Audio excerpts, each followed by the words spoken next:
Nah, ketika rasa sedih itu manusiawi nggih. Ketika manusia kok punya rasa sedih karena diuji oleh Allah, itu sangat manusiawi sekali. Tapi yang tidak boleh, ketika rasa sedih itu setiap hari ada di dalam hati kita, itu akan menyebabkan hati kita tertutup dari rahmatnya Allah. Kalau hati sudah tertutup dari rahmatnya Allah, maka hati mudah capek, mudah lelah.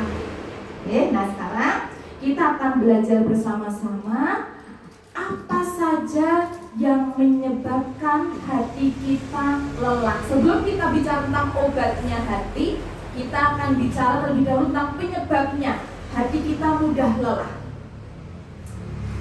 Yang pertama, ibu-ibu semuanya, kita terlalu berharap kepada manusia. Gimana betul? Jenengan setiap hari harus memutuskan bahwa saya bahagia itu adalah karena izinnya Allah, karena diri saya sendiri, bukan karena suaminya, bukan karena anaknya, apalagi karena tetangganya. Setiap hari panjenengan harus membangun rasa bahagia ini dengan diawali dengan rasa syukur kepada Allah, karena masih dititipkan nyawa dalam tubuh panjenengan, sehingga panjenengan bisa memperbaiki taubat. Ibu, orang-orang yang sudah pada meninggal, itu dia ingin sekali diberikan waktu hidup untuk bisa bertaubat kepada Allah, untuk bisa bersedekah kepada Allah. Tapi sudah terlambat. Nah, sebetulnya nikmat yang paling luar biasa, yang panjenengan itu sering lupa dan tidak disadari, itu adalah nikmat yang namanya nikmat iman dan nikmat Islam. Dengan dua nikmat itu, insya Allah panjenengan akan mendapatkan ampunannya Allah SWT, meskipun sebesar apapun dosa panjenengan. Tapi ketika dalam diri panjenengan ada iman dan Islam, insya Allah jenengan hak benjang badi pikato swarganipun Gusti Allah. Tapi ketika iman dan Islam itu sudah tidak ada di dalam hati kita, jangankan surga, siksaannya Allah pasti didapatkan terus-menerus. Lah Ustazah, yang menyebabkan kita hilang nikmat iman Islamnya itu apa? Ya itu tadi salah satunya, kita terlalu bergantung kepada manusia. Jangan apal Quran surat Al-Ikhlas? Apakah surat Al-Ikhlas disebutkan ayat pertama Al-Ikhlas? Pertamanya apa? Qul huwallahu ahad. Salah satu ciri-ciri dari orang yang gak bergantung kepada manusia, itu dia tidak butuh pengakuan, gak butuh validasi. Mau dinilai apapun sama manusia, it's okay, gak masalah. Kenapa? Karena pandangannya hanya senantiasa mengharapkan rahmatnya Allah. Allahu Samad. Hanya Allah tempat bergantung. Iyyaka na'budu wa iyyaka nasta'in. Hanya Allah tempat untuk mengadu, untuk beribadah, untuk memohon pertolongan. Yang lainnya enggak. Nah jadi, yang pertama, bagaimana Ustazah biar kita itu enggak bergantung kepada manusia? Setiap hari ketika bangun tidur, dawamkan pada diri panjenengan bahwa aku ini adalah hambanya Allah. Aku ini adalah miliknya Allah. Tidak ada kekuatan yang bisa membuat aku melaksanakan semua perintah Allah kalau tidak atas izinnya Allah. Maka ya Allah, hamba serahkan, mulai dari hamba bangun tidur ini sampai nanti tidur lagi, hamba serahkan seluruh jiwa dan raga ini. Tuntun hamba, rahmati hamba, agar jadi hamba yang benar, hamba yang baik. Jika dalam sehari ini Engkau menghendaki hamba kembali kepada Engkau, karena Engkau dititip PKB, tadi ruhnya jiwa sudah dititipkan sama Allah, maka insya Allah jenengan kembalinya dalam rahmatnya Allah. Nah yang sering terlewatkan seperti itu, jenengan umusari bergah tangi, kalau baru mimpi uya utang. Wis kali alhamdulillah mengkis-mengkis pun biasa betul bunyi. yang bangkit sedih wis ngarep mau panen ngoten nggih. Lupa bersyukur. Nah, karena rasa lupa bersyukur itulah akhirnya lama-lama panjenengan bergantung kepada manusia. Kalau bergantung kepada manusia, penyebabnya jenengan jadi kecewa. Kenapa? Karena manusia yang jenengan gantungi itu dia juga bergantungnya kepada Allah. Kenapa jenengan bergantung kepada manusia? Padahal manusia itu tempatnya salah, tempatnya khilaf, tempatnya lupa. Nah, kalau sudah konsep pertama itu tadi, jenengan tidak bergantung kepada siapapun, kepada manusia, akan tumbuh pada hati panjenengan untuk senantiasa bersyukur. Wah, dia bojo kaya ngono, insyaallah nek turu ngorokan. Duit-duit tuh kadang duwe, kadang ora, akeh orane. Tetapi dia adalah hambanya Allah. Dia makhluknya Allah, enggak apa-apa. Sejelek-jeleknya seperti itu, dia juga merupakan jalan pintu surgaku. Nah, udah seperti itu, insya Allah jenengan akan tetap senantiasa berbahagia meskipun suaminya seperti itu, atau siapapun membuat panjenengan kecewa, jenengan akan tetap senantiasa bahagia, hatinya nggak lelah. Kenapa? Karena menyadari bahwa orang tersebut, siapapun yang dikirim dalam hidup panjenengan, tak luput tak lain karena izinnya Allah. Orang yang datang dalam hidup kita tidak perlu membawa kebahagiaan nih. Kadang ada yang membawa ujian, kadang ada yang membawa kesedihan, kadang ada yang membuat kita lebih dekat kepada Allah. Tapi kadang ada juga yang membuat kita semakin jauh dari Allah. Nah, jadi monggo kita tata hati kita agar tidak bergantung kepada manusia, agar kita senantiasa bahagia. Yang kedua, penyebab yang kedua hati kita cepat lelah itu karena kita menumpuk dosa dan malas beribadah.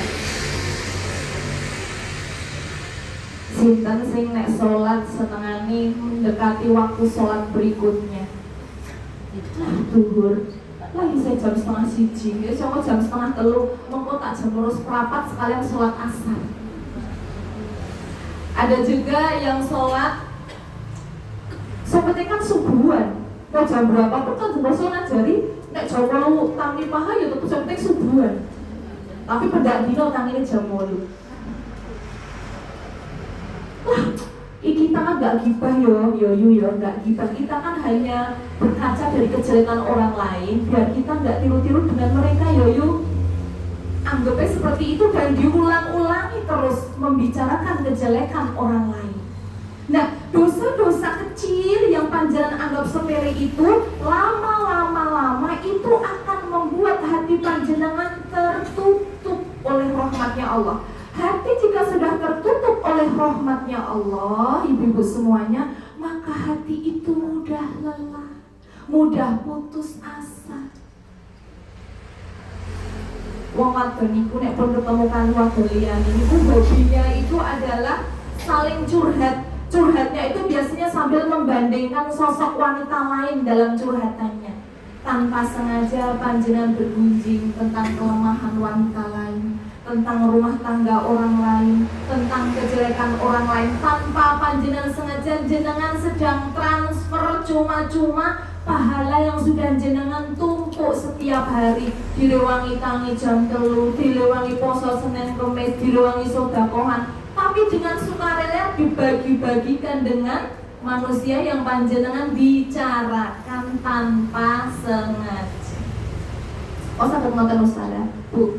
Jenengan ngomong ke wong liya, nek bener niku jenengane ghibah.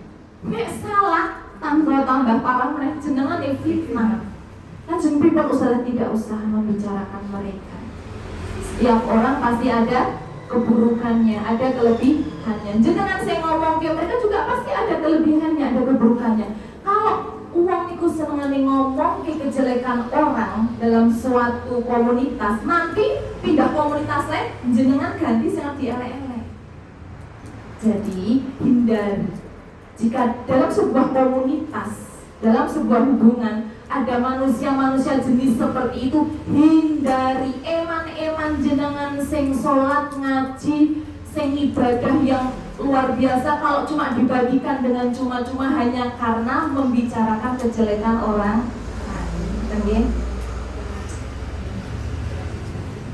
Kanjeng Rasul Muhammad Sallallahu Alaihi Wasallam wonten diriwayatkan oleh hadis Tirmidzi ngendika bahwa idza adnabal abdu nukita fi qalbihi nuktati sauda. Terus hati itu Ibu, jika seseorang itu melakukan dosa kecil, ditumpuk tanpa bertobat, tanpa istighfar, maka titik-titik itu akan menjadi hitam.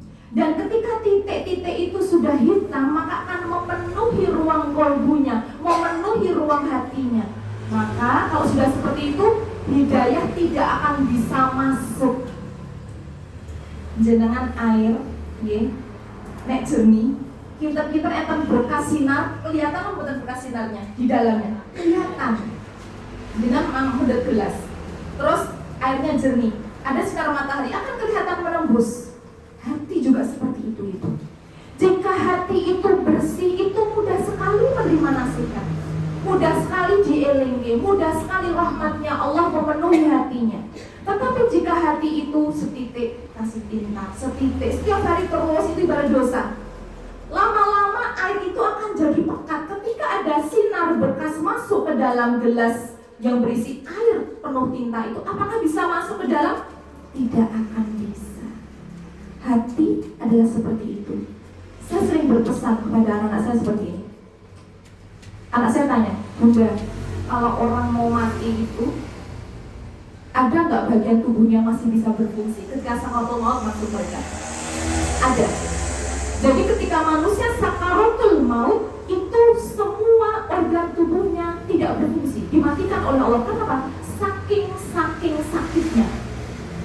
Telinga nggak berfungsi, otak nggak berfungsi, raga nggak berfungsi, jantung sudah mau soak, udah model ya.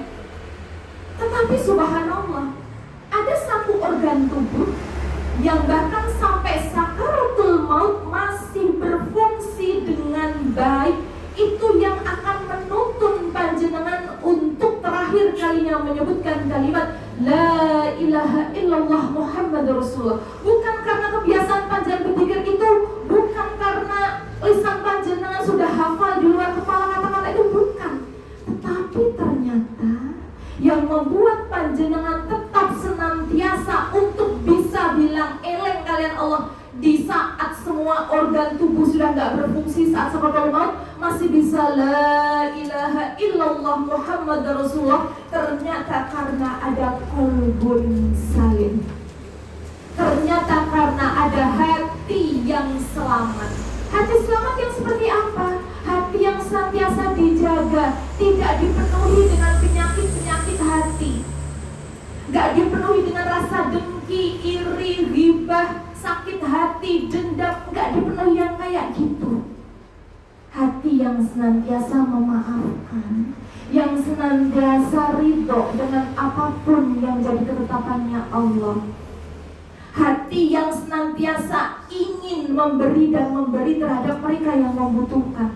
Hati yang dijaga seperti itu, nanti ketika panjenengan badhe sedok, hati itu yang akan menuntun panjenengan untuk bisa mengucapkan kalimat La ilaha illallah Muhammad Rasulullah. Ibu, panjenengan pernah mentalkin seseorang yang mau sedok? Pernah, di telinganya. Tapi jangan gumun, kok orang ngiroknya aku ya? Kok mulutnya terkunci ya? Kok enggak menirukan aku? Kenapa? Karena oleh Allah pendengarannya sudah dicabut. Saking sakitnya sakaratul maut, pendengaran sudah enggak berfungsi lagi. Di situ perang yang luar biasa, ujian yang luar biasa. Kenapa? Karena saat semua organ gak berfungsi, saat sakit yang luar biasa itu datang, disitulah setan dan bala murawanya itu datang untuk menggoda panjenengan, mencoba untuk membuat panjenengan ikut dalam pasukannya.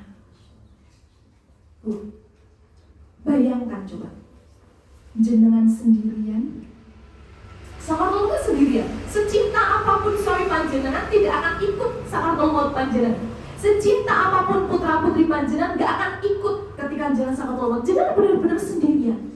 Awal mula manusia sendirian itu adalah ketika dia di dalam rahim ibunya. Yang kedua adalah ketika dia sakaratul maut. Dan yang ketiga ketika dia di alam kuburnya sendirian. Ketika saat itu sendirian, jenengan kepayan hausnya luar biasa.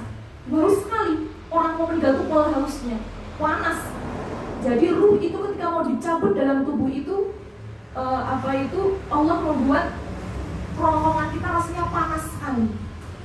Sehingga rasanya haus sekali. Rasanya pengen minum air yang sangat banyak sekali. Makanya disunahkan ketika ada orang yang sebelum maut dibasahi, dibasahi kasih tetes. Itu memang haus sekali, luar biasa hausnya.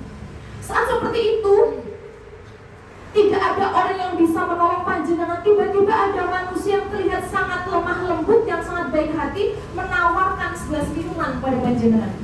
Dalam sebuah hadis diceritakan bahwa ketika manusia sakaratul maut, setan dan bala kurawanya itu datang menawarkan bantuan. Ayo minum dulu, ini seger loh airnya. Minum, tapi syaratnya kamu harus ikut aku. Nanti kalau sudah ikut aku, sudah minum, sudah gak haus, nanti kamu syahadat lagi. Kalau hati kita gak selamat, kalau kita gak punya qalbun salim, dimana Allah juga udah mematikan otak kita, kita pasti akan kepelet. Oh rasa susah-susah lah. Wong kita aja yang ada di dunia ini, yang banyak temennya, yang gak sendirian, yang gak ngelak-ngelak banget, yang gak lapar-lapar banget, kita sama sering kepelok kalau orang berlaku maksiat yang menyenangkan gitu ya. Masih kepengen ikut-ikutan, dia gak? Apalagi itu kita sendirian dalam keadaan menderita. Satu-satunya yang bisa menolong kita adalah hati kita. Maka Allah ketika aku itu gak akan lihat umatku yang kayak apa, yang kaya, yang cantik, gak akan lihat. Yang akan senantiasa aku lihat adalah hatinya.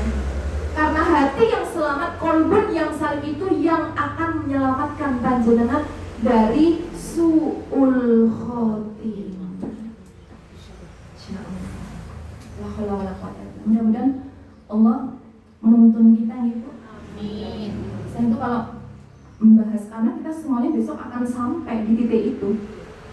Kayaknya sekarang hanya sebuah cerita, ilusi itu, tapi kita besok akan sampai pada fase di mana kita akan sendirian menghadapi sakaratul maut. Tidak ada yang bisa menyelamatkan kita kecuali adalah ini hati. Makanya setiap hari dibersihkan hatinya, dijaga hatinya, jangan sampai aus, jangan sampai lelah. Karena ketika hati lelah, nanti hatinya aus. Kalau udah aus, lama-lama mati. Kalau hatinya mati, siapa yang akan menyelamatkan panjenengan ketika sakaratul maut nanti? Apakah jaminan jenengan dikafani tapi panjenengan meninggal dalam keadaan kafir? Tidak ada jaminannya. Maka dari sekarang kita dawamkan, kita riyadhahkan, kita konsisten untuk menjaga hati kita dengan baik. Simpan yang baik-baik saja, yang gak baik jangan pernah disimpan, okay? Kemudian penyebab selanjutnya yang menyebabkan hati mudah lelah adalah kita tidak ridho dengan takdir yang Allah tetapkan.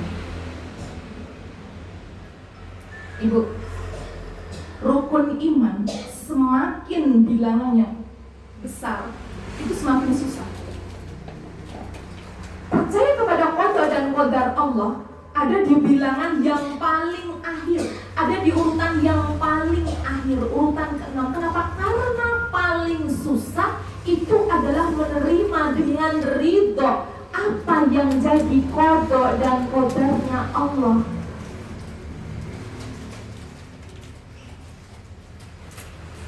Lantas Ustazah, biar hati kita jadi ridho dengan apapun yang Allah tetapkan, bagaimana seharusnya?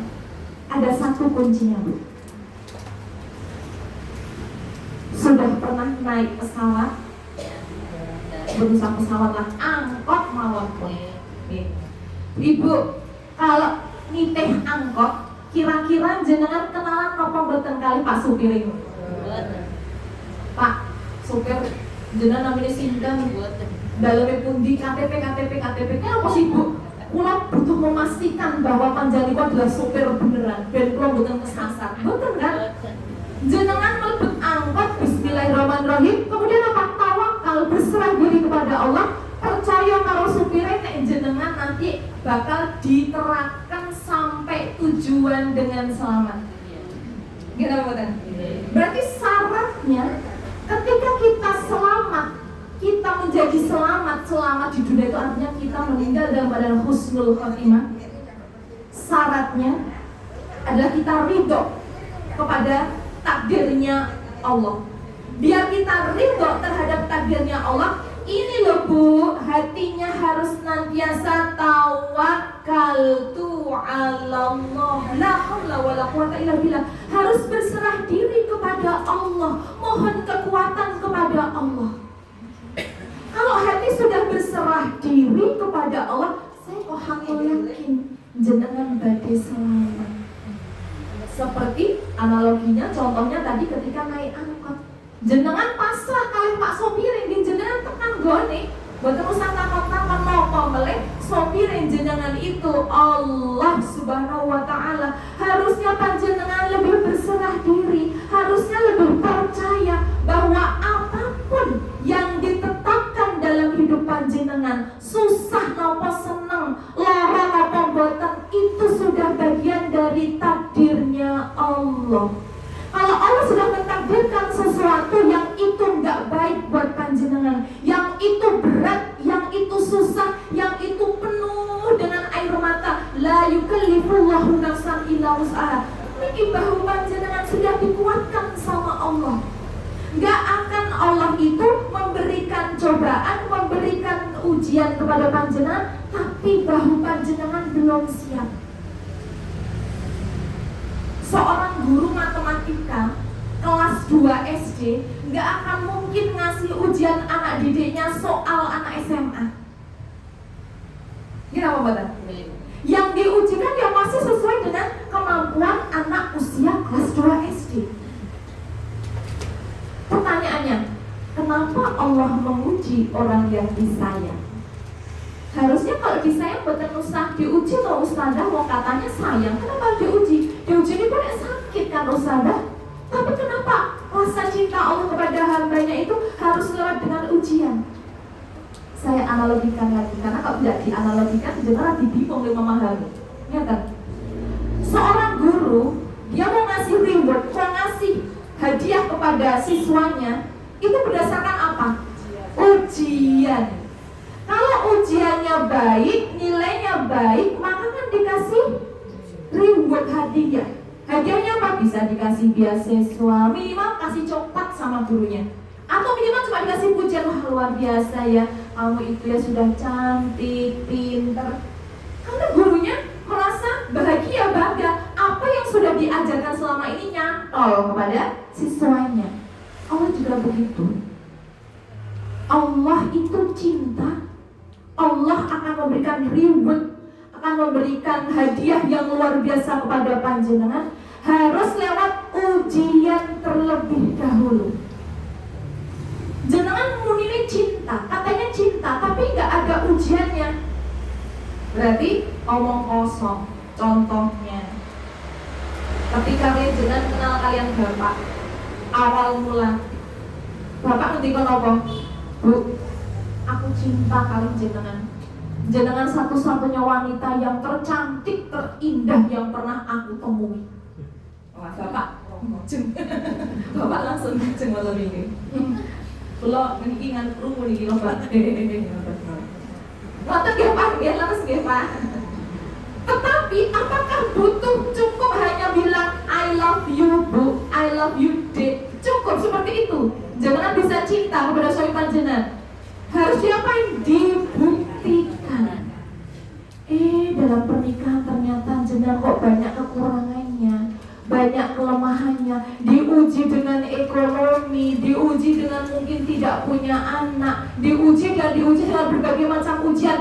Kok suami panjenengan tetap cinta kepada panjenengan? Oh berarti cintane pancen temenan. Karena cintane temenan, maka suaminya jadi loman kalian jenengan. Nopo-nopo diparingaken kan sudah apa? Sudah teruji bahwa panjenengan memang patut untuk dicintai. Allah juga begitu.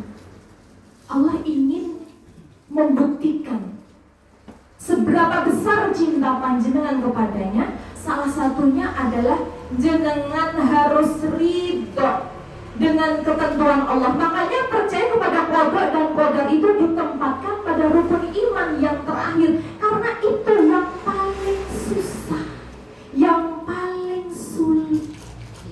Nek qada nek sesuatu sing sae kabeh temen nggih titipi laris sing soli-soliha, bondone melimpah, garwane nggih loman iman, tonggo-tonggone api, kabeh nggih gelem nek kados ngoten. Tapi ketika qada-qadarnya itu anake lelaran, duwite cepet, duwe bojo siji pipe uwong, tanggane gawe ning glendeng. Terus pun dijenengan masih bisa alhamdulillah rabbil alamin tasih ngoten apa mboten? Tiap dina astagfirullah, innalillah, urip kaya ngene bentukane ya Allah, ngoten niku. Karena jenengan tidak menyadari bahwa ini lo ujian urip, ini lo ujianku, ini Allah sing ngersakake. Dan aku sudah ACC, aku udah setuju ketika di Lauhil Mahfuz Mbak Sarpiem jenengan ing jantung semeter sudah uji kaya ngeten nek jenengan nek sabar tabah ikhlas tawakal hadiah kados ngeten purun mboten Mbak Sarpiem. Purun Gusti Allah. Hadiah luar biasa kula purun. Dan ketika panjenengan sudah berada di dunia, diuji kayak gitu jangan kadang lupa bahwa dulu sudah ACC.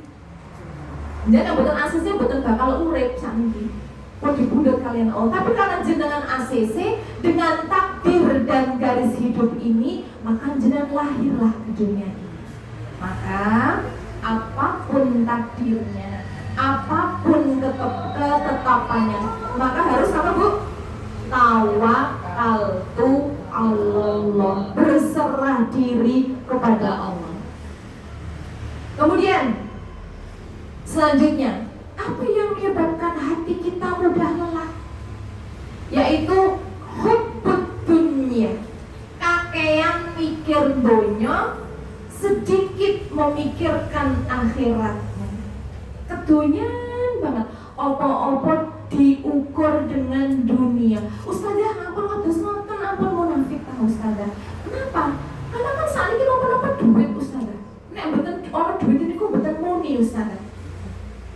Sehingga ketika panjenengan konsep hidupnya sudah seperti itu, manusia jika sudah konsep hidupnya seperti itu, maka hatinya mudah lelah. Kenapa? Karena ketika yang dia cari nominalnya tidak sesuai yang dia harapkan, maka dia akan jadi kecewa.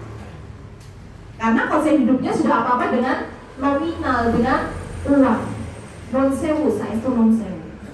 Ketika ada seorang ustadz-ustadzah nasional yang terkenal, yang sering di TV dan lain sebagainya, penceramah yang sudah sangat dikenal, ketika mau diaturi ceramah ke sebuah tempat dan dia harus, saya mau ceramah di tempatnya kamu, tapi harus segini puluh juta, segini berapa ratus juta. Ada sekarang? Ada. Ukhrawinya, akhiratnya diukur dengan nominal. Maka ya sudah, hanya itu saja yang didapatkan. Tidak ada nilainya sama sekali di hadapan Allah. Itu ujian bagi para pengemban dakwah di era sekarang ini. Ujiannya adalah apa? Di bagian itu. Niatnya apa? Bener apik, cuma ujiannya di bagian nominal itu tadi. Ada lagi contohnya. Jenengan nek biasanya nompo calon mantu. Biasanya penilaiannya karena nopo Bu? Saestu, akhlak, soleh, saestu. Biasanya ngeten, ora takoni soleh, ora takon iso maca Quran apa ora, ora takon suwate iki kerjamu apa. Kerjamu apa nang? Niki Bu, alhamdulillah kula niku pun santri sampun apal Quran di sampun, tapi pangapunten wong kurung yang santri niki nembe wirausaha Bu. Napa wirausahane? Nggih nembe bengkel alit-alitan Bu. Bengkel sedina piro sedina? Mulai ibu-ibu selain perhitungan. Nggih alhamdulillah kadang nggih 3.000, kadang 50.000. Mikir meneh. Sesuk ya aja sing Indonesia lagi lamar ning anakku ya. Nah, kadang kita itu ketika memilih seseorang datang atau pergi dalam hidup kita, nominalnya adalah harta, uang. Padahal harta atau uang itu adalah nikmat yang paling kecil yang diberikan oleh Allah kepada kita. Nikmat yang paling besar adalah iman dan Islam. Nikmat harta itu adalah yang paling kecil. Kenapa paling kecil, Ustazah? Karena ketika itu diambil sama Allah, udah gak ada apa-apanya panjenengan. Itu dulu gempa di Palu. Ada seseorang yang hartanya, tanahnya berhektar-hektar, uangnya ada di brankas triliunan bahkan miliaran, tapi ada likuifaksi. Tanahnya bergerak sendiri, tanah yang hektar-hektaran ambles hilang, nggak tahu kemana. Duitnya seluruh brankas juga hilang, tenggelam dalam tanah. Apakah masih kaya?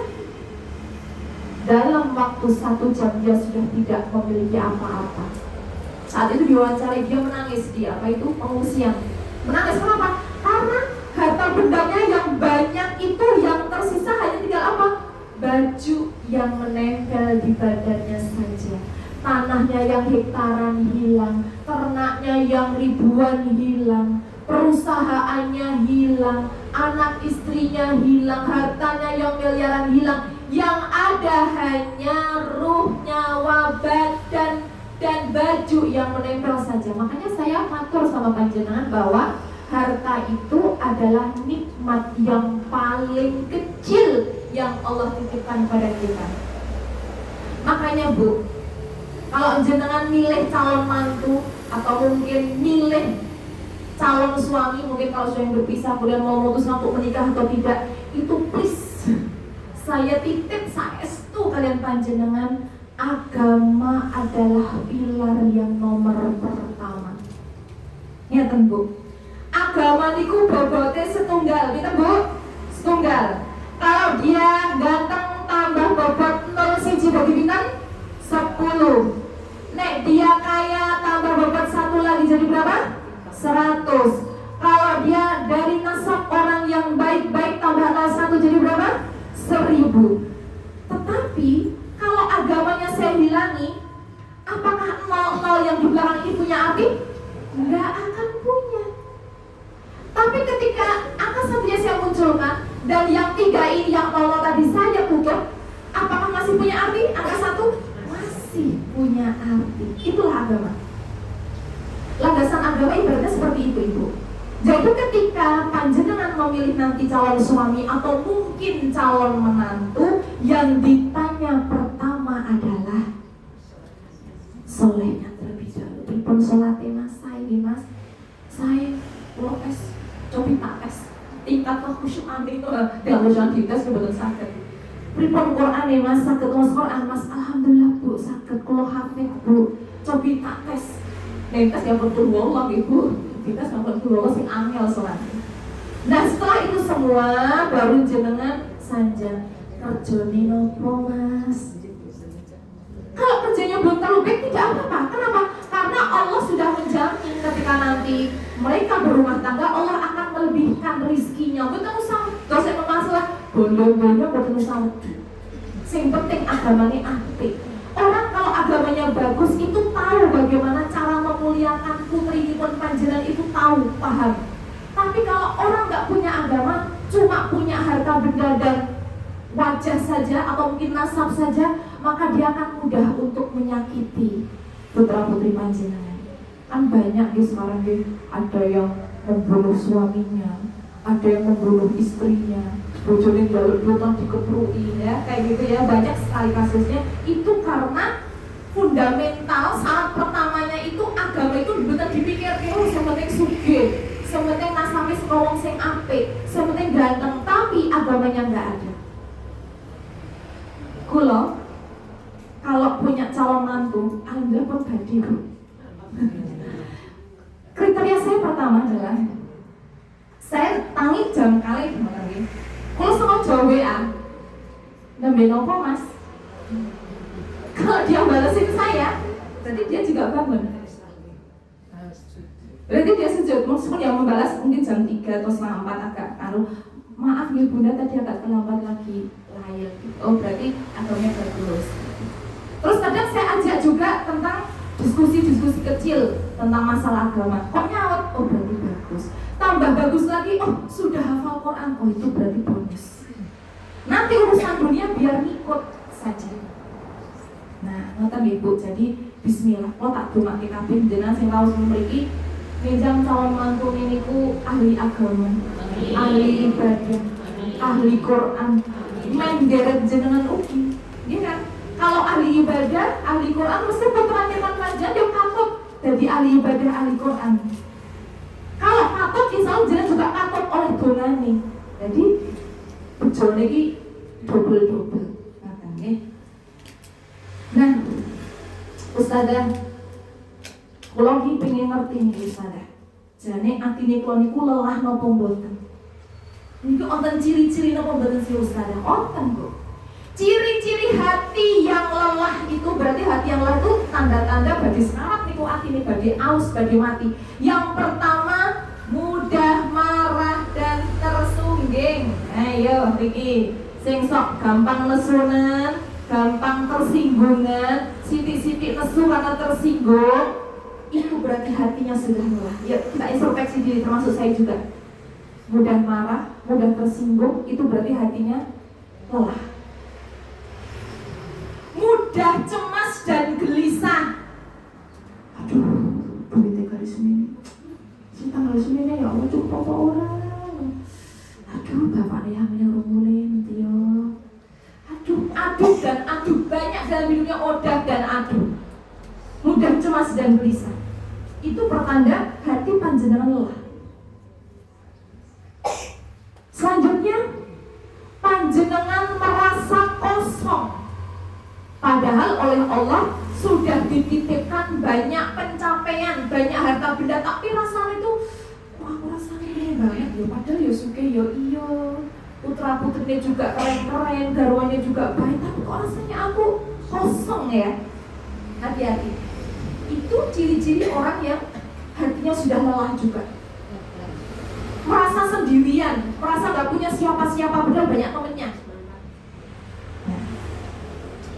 Nah ini yang luar biasa ini, ibadah terasa berat banget. Indikatornya adalah jenengan mudah banget ngendende sholat.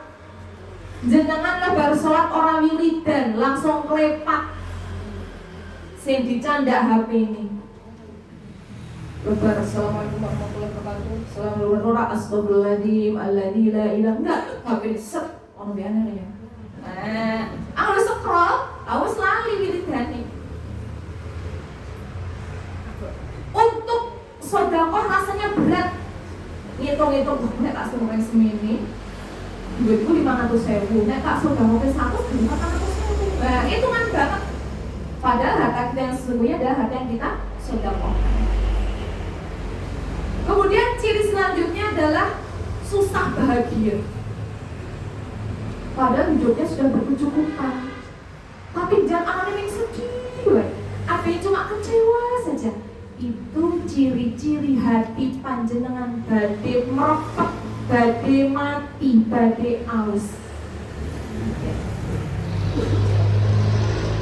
Nah, selanjutnya bagaimana Ustazah cara mengobatinya? Penting banget Bu, karena hati yang lelah ini kalau nggak diobati mungkin garai panjenengan membuat panjenengan itu boten selamat ketika sakaratul maut tiba. Nek ketika sakaratul maut tiba jenengan itu su'ul khotimah, berarti jenengan sakjege urip bakale susah.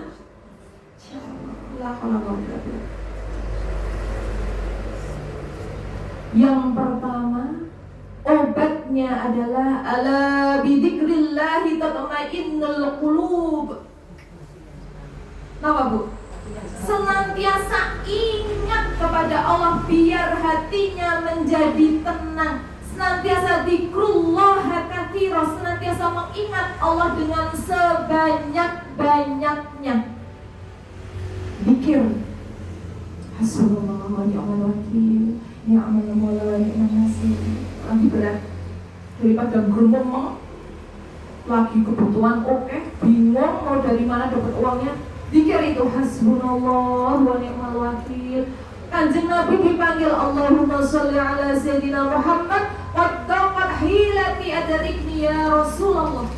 Ketika panjenengan susah, jenengan jangan pernah merasa sendiri. Ada seorang hamba yang luar biasa yang siap menemani setiap susah panjenengan. Bukan suami panjenengan, bukan anak panjenengan, tapi beliau Kanjeng Nabi Muhammad Sallallahu Alaihi Wasallam. Panggil beliau ketika panjenengan sedih, panggil beliau ketika panjenengan susah. Dengan apa? Dengan memperbanyak sholawat. Seperti yang tadi saya ajarkan. Allahumma cobi sholli ala Sayyidina Muhammad waddaqat hilati adrikni ya Rasulullah. Allahumma sholli ala Sayyidina Muhammad waddaqat hilati adrikni ya Rasulullah. Yuk salam-salam tanpa pulang.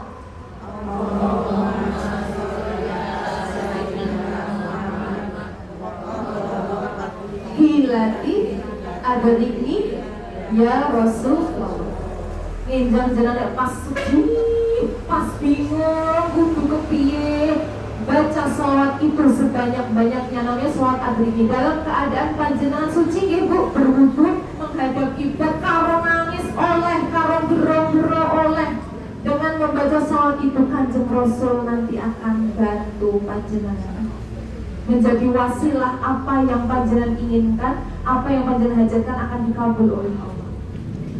Kemudian obat yang selanjutnya adalah wa nunazzilu minal Qur'an ma huwa shifa. Selanjutnya adalah dengan membaca Al-Quran, karena Al-Quran itu diturunkan itu sebagai penyembuh. Semakin panjenengan banyak baca Quran, semakin akan menyembuhkan hatinya panjenengan. Oke Bu, saya punya channel, nanti dibuka di WA, setiap hari saya ngaji di situ. Jadi panjenengan bisa ngaji terus setiap hari, ada fikih, ada bahasan hati, ada bahasan, banyak bahasan di situ. Namanya Ruang Kalbu. Ruang Q-A-L-B-U. Ruang Kalbu. Betul pakai O nggih, pakai Q-A-L-B-U. Setiap hari saya ngaji, ada banyak bahasan yang saya bahas di situ. Jadi kalaupun kita nggak ketemu di sini, setiap hari panjenengan masih bisa ngaji. Nah silakan nanti bisa diikuti saluran itu. Insya Allah banyak ilmu yang nanti didapatkan panjenengan tentang apa bacaannya kalau kita lagi sedih, apa bacaannya ketika habis zikir, habis subuh apa, habis maghrib apa, itu ada semuanya di situ. Nah nanti diikuti biar panjenengan tambah pintar setiap hari. Nanti diklik juga ada tulisan ikuti saluran, nah itu diklik. Setiap hari insya Allah akan banyak ngawas di situ.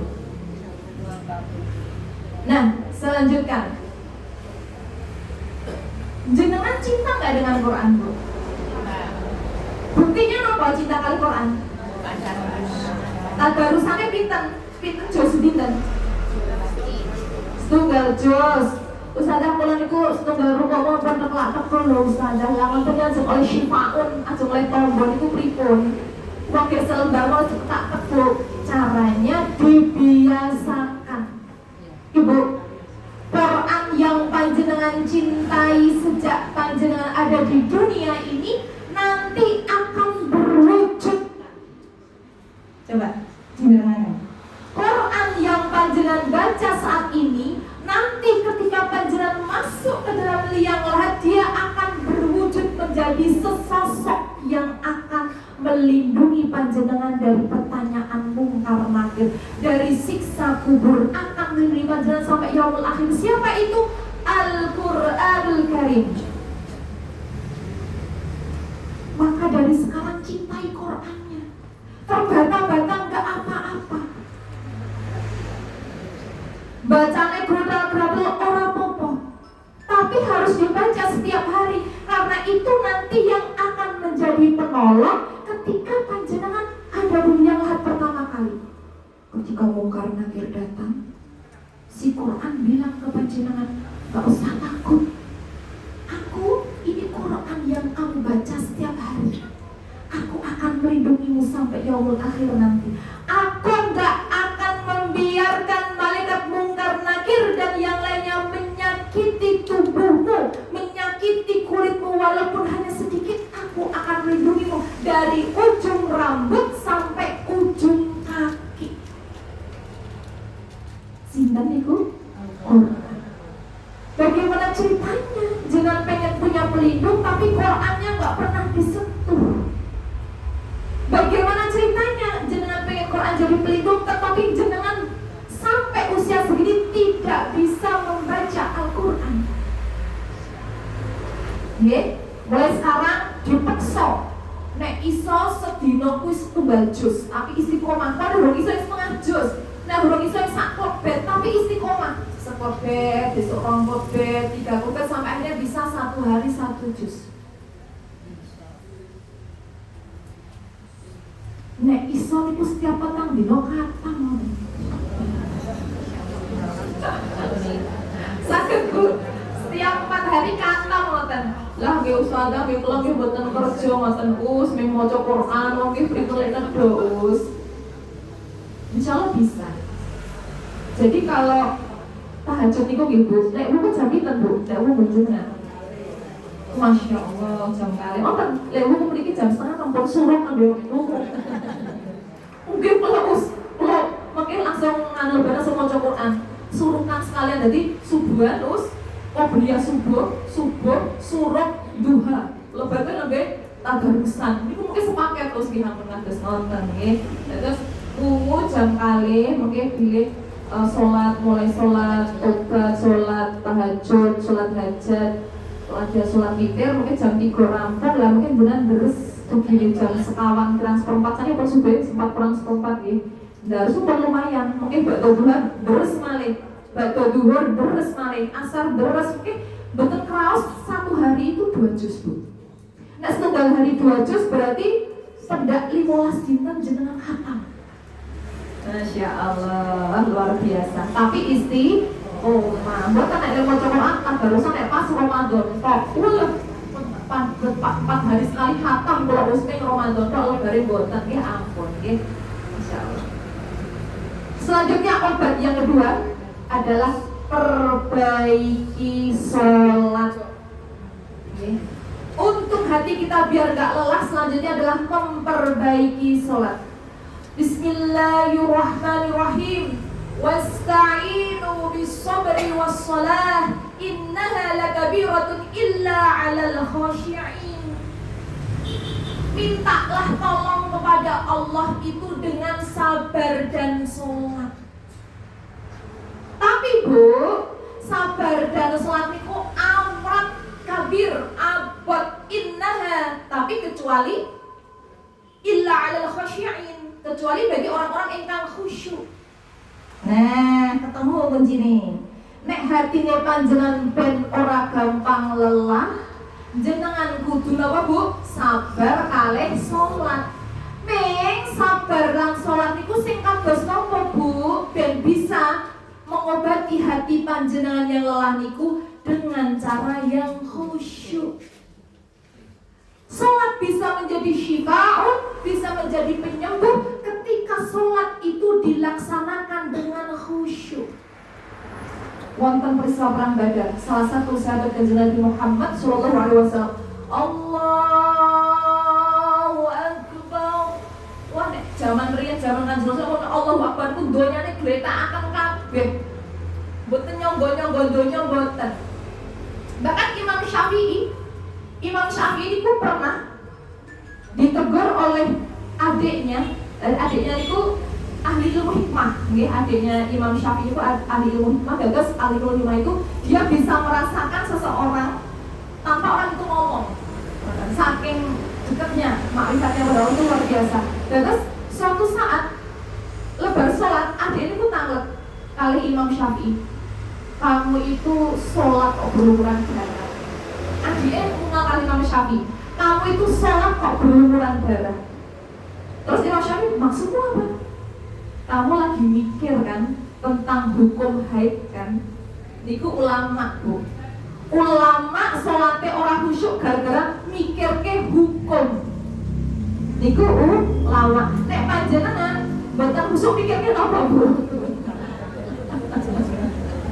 Mikir ke utang. Benten niki makome benten iki. Wis kula kan Imam Syafi'i, kula nggih boten sing ngoten niku. Nah, sahabat Rasul yang ketika perang Badar itu bukan keja Allahu Akbar, ada tombak yang menancap di punggungnya Mbak, boten laler, boten lemut bu Mbak. Keras banget, nggak terasa. Saking khusyuknya sholatnya. Wong nek khusyuk sholatnya mesti atine kepenak. Mesti duwe sabar sing luar biasa kalau khusyuk sholatnya. Dunianya pasti baik-baik saja kalau khusyuk sholatnya. Nambe tahiyat akhir salah, nembe kroso nek ana tombak sing nuncep, kira-kira nek jenengan sing ditombak. Us tombak nggih us lemot mewek larane apa tadi lemot kroso. Bune, ladine dolanan kita bune. Lebar salat, aku iki mbek salat kalian dhuwur kulkas, lagi dhuwur kulkas. Berarti jenengan ngrungokake ketika dicelok-celok nggih, berarti derek khusyuk. Mungkin cobi nggih. Bismillah, ketika sudah Allahu Akbar. Menuju sama Allah. Bayangkan Allah ada di depan panjenengan, sedang memandang, sedang melihat panjenengan. Insya Allah sholatnya nangis. Pernah sholat nangis jangan? Itu ruh kita lagi dekat sama Allah. Ternyata ketika kita sholat, kita bisa nangis, bisa berguncang. Itu ternyata ruh kita lagi dekat banget sama Allah. Rasanya pas betul karuan. Setiap bacaan tuh ayat terus itu Allah lagi dekat. Nah, ketika seperti itu seumpama ya jenengan pas sholat, merocos mawon, pas sujud terakhir berdoalah. Insya Allah kabul, karena Allah lagi dekat banget sama jenengan. Doa apa saja, jenengan sujud terakhir doanya apa bu? Allahumma inni as'aluka bi husnil khatimah, Allahumma rzuqni taubatan nasuha qabla al-maut, Allahumma ya muqallibal qulub tsabbit qalbi ala dinik. Ustazah, wajib nambah doa lainnya asal boleh, karena sujud akhir kita tuh Allah lagi deket-deketnya sama kita. Apalagi saat itu kita pas nangis, itu lebih dekat lagi Allah. Wajib tambah lagi kalau kita makaus, wajib doa. Ya Rabbi sholli ala Muhammad, Ya Rabbi balighna nazur. Boleh boleh. Kalau pengen semua urusan dunia saya dapat jalan keluarnya, kalau tambah doa, apa doanya? Allahumma rzuqna makhraja, Allahumma rzuqna makhraja. Ya Allah, karuniakanlah jalan keluar untuk semua masalah saya, untuk semua urusan saya. Saya kalau terakhir kalau suri ini karena nyuwun saestu biar Allah itu membimbing menuntun saya dalam kehidupan ini. Makanya jangan esok anak buat cepet-cepet klepat. Jadi kita kesempatan jenengan nyuwun sama Allah di situ. Ya, terutama nyuwun husnul khotimah, nyuwun taubatan nasuha, nyuwun utapan iman Islam, nyuwun saged ziarah wonten Makkah Madinah, nyuwun diparingi urusanipun wonten jalan keluarnya. Kan itu yang penting menungsa nggih. Itu didawamkan setiap sujud terakhir. Nah, ingkang terakhir Ibu, obat hati kita yang lelah adalah memperbanyak istighfar dan menata niat dan harapan kita lagi kepada Allah. Memperbanyak istighfar. Terus sering salut sama ibu-ibu yang sok ngaspol tasbih di tangannya. Tapi ngapa hiasan tok. Tompok-tompok, Masya Allah Bayu, dan tasbih itu kan gelang-gelang bapak berali-ali tok. Tasbihnya itu setiap detik astagfirullahaladzim, astagfirullahaladzim. Dan iso ngitung, sedangkan aku iso menghasilkan istighfar ping piro, sholat ping piro, parah. Kebaikan dipamerkan parah, kenapa-napa parah. Amal baik dipamerkan boleh, boleh. Wong sani masa kamu udah dipamer kok. Amal baik dipamerkan boleh, tetapi pesan saya satu, hatinya dijaga, hatinya dijaga. Mau pamer kebaikan boleh, tapi jangan sampai tumbuh riak di dalam hatinya. Kalau tumbuh riak dalam hatinya itu nanti akan menimbulkan hati panjenengan aus, lelah, jadi tidak menjadi qalbun salim itu tadi. Kata gitu, sakit nggih. Mudah-mudahan dengan kita menjaga hati kita dengan baik, dengan senantiasa memperbanyak istighfar, di pagi hari baca sayyidul istighfar, sore hari baca sayyidul istighfar, ketika tahajud baca sayyidul istighfar, mau tidur baca sayyidul istighfar. Mudah-mudahan kapanpun Allah mengambil panjangan dalam waktu-waktu itu dengan dalam keadaan ampunannya Allah. Kalau manusia itu kembali dalam keadaan mendapatkan ampunannya Allah, qalbunya insya Allah salim, hatinya insya Allah selamat, akan dituntun oleh Allah menuju akhir kehidupan yang paling baik, husnul khotimah. Amin Allahumma amin. Monggo saat ini pun kita tutup, kita berdoa menengadah kepada Allah agar Allah senantiasa mengampuni kita, mengaruniakan kita hati yang selamat, senantiasa membimbing kita agar ketika nanti kita kembali wonten ngarsanipun Allah dalam keadaan yang sebaik-baik keadaan, husnul khotimah. A'udzubillahi minasyaitonir rajim. Bismillahirrahmanirrahim. Hamdan syakirin, hamdan 'alimin, hamdan yu'afi 'awdatu mazidah. Ya Rabbana lakal hamdu kama yanbaghi li jalikal karim wa 'azimi sultanik. Allahumma shalli ala sayyidina Muhammad wa ala ali sayyidina Muhammad. Allahumma inni as'aluka bi anni asyhadu annaka antallah la ilaha illa anta antal ahadus samad lam yalid wa lam yulad wa lam yakul lahu kufuwan ahad. Rabbi ighfirli wa liwalidayya warhamhuma kama rabbayani shaghira. Rabbana zalamna anfusana wa in lam taghfir lana wa tarhamna lanakunanna minal khasirin. Rabbana la tuzigh qulubana ba'da idh hadaytana wa hab lana min ladunka rahmah innaka antal wahhab. Allahumma ighfir lil muslimina wal muslimat wal mu'minina wal mu'minat al ahya'i minhum wal amwat innaka sami'un qaribun mujibud da'awat. Allahumma inni as'aluka rizqan thayyiban wa 'ilman nafi'an wa 'amalan maqbula. Allahumma iftah lana abwabal khair wa abwabal rizqi wa abwabal quwwati wa abwabas sihah wa abwabas salamah wa abwabal afiyah fid dunya wal akhirah. Rabbi habli minas salihin, Rabbi habli minas salihin, Rabbi habli minas salihin.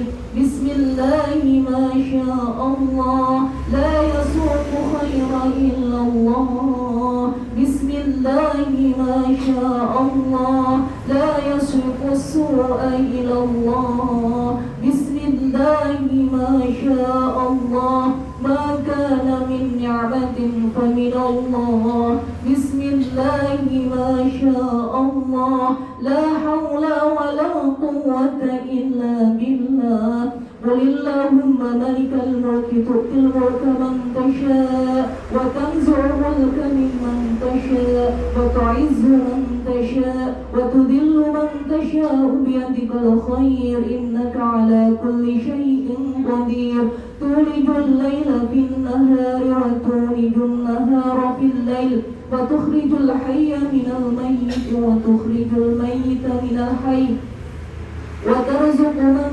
تشاء بغير حساب ربنا آتنا في الدنيا حسنة وفي الآخرة حسنة وقنا عذاب النار وقنا عذاب النار وقنا عذاب النار سبحانك ربك رب العزة عما يصفون وسلام على المرسلين والحمد لله رب العالمين. بسم الله.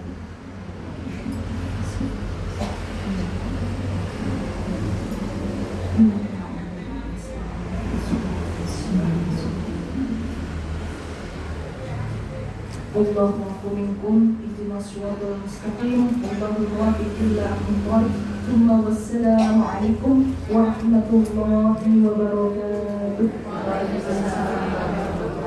Masya Allah, tabarakallah. Hari ini banyak sekali yang kita dapatkan dari Ustazah Bencana Umum. Semoga tercatat sebagai amal soleh dari Bencana Umum dan tambahan ilmu yang baik untuk kita semua. Mari kita tutup kajian pada pagi hari ini dengan membaca doa kifaratul majelis bersama-sama. Bismillahirrahmanirrahim. Subhanakallahumma wa bihamdika asyhadu an la ilaha illa anta astaghfiruka wa atubu ilaik. Saya sebagai pembawa acara mohon maaf bila banyak kata-kata yang kurang berkenan. Sampai jumpa lagi di akhir yang akan datang. Semoga ibu-ibu semua selalu diberi kesehatan dan keselamatan. Wassalamualaikum warahmatullahi wabarakatuh.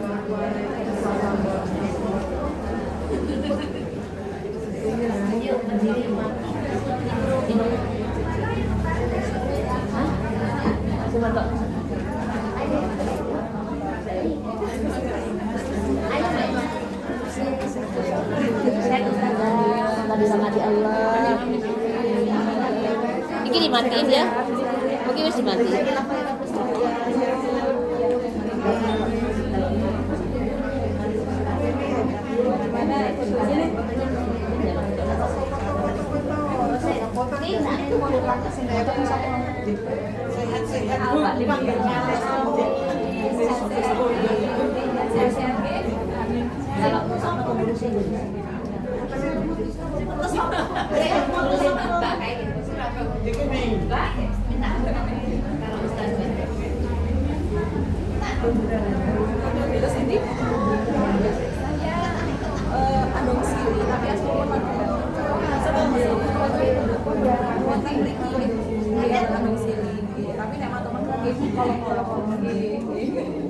Mau ngomongan Mbak?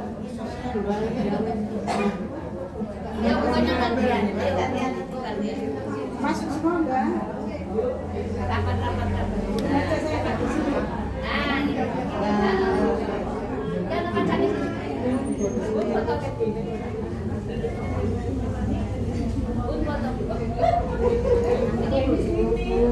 Ini bebas.